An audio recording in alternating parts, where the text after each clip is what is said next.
My name is Vickie Wiley, and I'm from Lake Charles, or I've been living in Lake Charles for the last 12 years. I ride horses. I've trained horses my whole life. The only job I've ever had since I was 17, I think. So I've done it for, 50 years.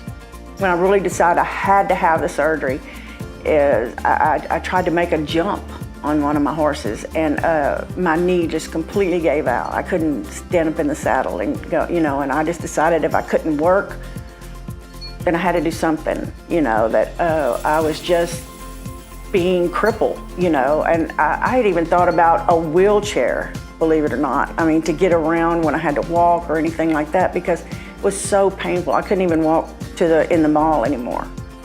It had gotten that bad. Dr. Hinton is informative. He tells you exactly what's going to happen and what he's going to do and what he expects the outcome to be. And when you have somebody that expects the outcome to be good and successful and quick, then you just automatically live up to it, I think. I'm 67 years old, so I'm sure he had a couple of thoughts about how I would heal being the age I was and had to have both my knees done. We did surgery in the morning, and then that afternoon I got up. The therapist came in and got me up, and I walked a little bit. The next morning after surgery, I walked down to the nurse's station and back, but I was using a walker at that point. The next day I went home, and I didn't use the walker. Within the very first 5 or 6 days, I could feel my legs were so much stronger. I wasn't shuffling anymore like I was like a little old lady.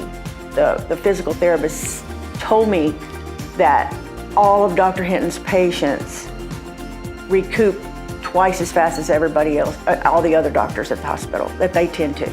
Within 4 weeks, from 4 weeks to the day I had surgery, I was back riding horses. 4 weeks.